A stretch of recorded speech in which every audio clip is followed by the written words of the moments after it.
best electronic album. Audioface, we try, honestly, when we have it. And we did a better job this year than last year of trying to listen to electronic music, trying to get within there. Get but more, like, yeah. We'll it's talk, so broad. Yeah, and we'll talk about this next year, the state of all the genres, essentially. Yes. We'll go more into detail. But long story short, electronic music is still not beating out into the mainstream yet, in the sense that like it's not dominating charts. It's not what's really there. No. However, some of the most interesting things are happening in electronic music right now, and I'm happy because we have many of those interesting things on our nominees list. Would you like to go through it? Yes. So we have Oil of Every Pearl's Uninsides, which is a tongue twister. That's a name and a half. It's a name and a half by Sophie. We have Certain Kind of Magic by Rez. We have Ringo's Desert, because there's parts 1 and 2, but combine it. Yeah. By Zoo. And we have Battle Lines by Bob Moses. Bob Moses. It's fucking English, stupid language. And we have Solace by Rufus Du Sol. Yes.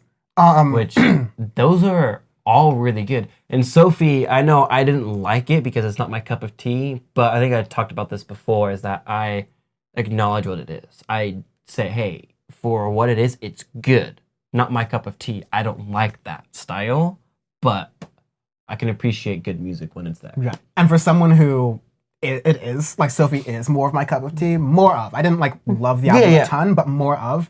Like, again, I will never not be amazed by Sophie's manner of like using her music to say fuck you to pop in the most amazing like did that. And that's why I go, you know what? That's great. It's experimental. So much so that even the Young Grammys are nominating her for Best Electronic Artist, which is like even their work. Like, whoa. So, but like Certain Kind of Magic was good by Rez. Ringo's Desert goes hard. I want to talk about the Certain Kind of Magic a little bit, Rez, because like we've been talking about it for a minute, for basically most of the existence of this podcast, and once again she evolved her sound, she grew it. It was one of the few electronic music albums I didn't just like hate listening to all the way through, or I didn't cringe a little bit because it's like too much hyphy shit. Again, she has a good way of constructing music. Very, very good way. She doesn't do hyphy like not much anymore, which is nice. Yeah. This is an evolution of her sound, which is great. And even though other artists are starting to copy her sound now, it's not the worst because at least she's unique. But at least it's a good sound. It's like, okay, at least if you don't copy, at least if you're gonna copy someone, don't copy fucking Dylan Francis, which was the state of EDM for a long time. Yeah. Ringo's Desert. Ringo's Desert by Zoo. Ooh. That's when you have like half Asian, half Irish girl, and you meet and you go. Joe Rogan. Shout out Joey Diaz. Shout out to Uncle Joey Diaz, the real one. Like Ringo's Desert and a lot of Zoo's music truly just he's not part of the doc, and it's really funny.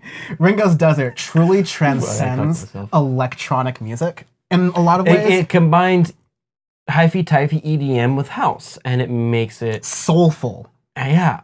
But without a lot of lyrics. It's just like no the lyrics. way... And like again, barely any lyrics. It's a talent, and I think the best electronic DJs can do this better than other artists in other genres, is conveying emotion with sound. And that's really what Zoo is just killer at. It was good. I loved it. And then Battle Lines by Bob Moses. I remember that first track I heard, I go, holy shit, this is good. And I knew immediately, if they keep this up for the album, this is a contender for one of the awards. And it did. It was one of my favorite electronic albums of the year. Because, you know, if you listen to Audioface, you know I love my house. I love my European house. And that's what I grew up listening to. I love it. And it's very, very hard to find in the mainstream and find as an album unless you go to, like, some shows and shit. Like, you can't find it unless somebody is being a DJ. Yeah. It's very, very hard to find. But this album is that. Yeah. So good. It's got, like... It's got, like... love songs in a deep way. It's just got like fun songs. It's just it There's kind so of has a little bit much of into everything. it, yeah. And then Solace by Rufus Du Sol. I didn't know what to think of this album when I was kind of going into it, but they kept it short. They kept it very sweet. short. They kept their ideas there. It's not hypey-typey, and all the songs hold up. All the songs hold up. It all goes well together. I think keeping it short was smart. I think because if it was longer, it felt like it would have get drowned out or something, or it would have felt elongated. But keeping it short with each song connecting with one another, it's great. Yeah, I think most of these albums are pretty short, because I know Zoo is like short, Rez is short. Yeah, no more than 45 minutes. Yeah, which is great that's why we like these electronic albums, because if you have an electronic album that's long, unless it's a literal mix, it gets bad. Like deadmau5 gets away with it because these are basically mixes of in a way, but most electronic artists don't do that. Yeah. And when they make it law, it feels like a drag. And we talked about that before, especially this year. There's a couple where that happened. So, who you going with? Because I went last time. Fuck, I don't know, honestly. This is very hard. I know how I'm going with. Then you decided. Okay, yeah, I go Ringo's Desert. Wow. That was because for me it went down to what did I listen to the most this year, and I still listen to. I'm going to be listening to Ringo's Desert.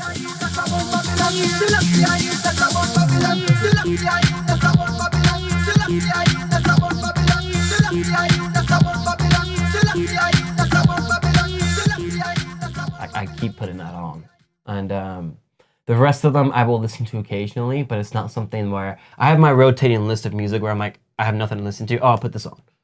So like last week I put on Ringo's Desert. I'm like, ooh, I'm in a mood.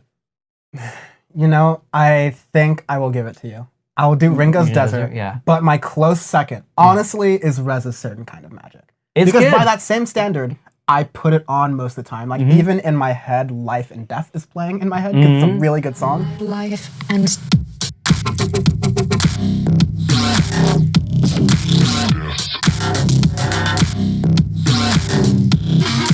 Death.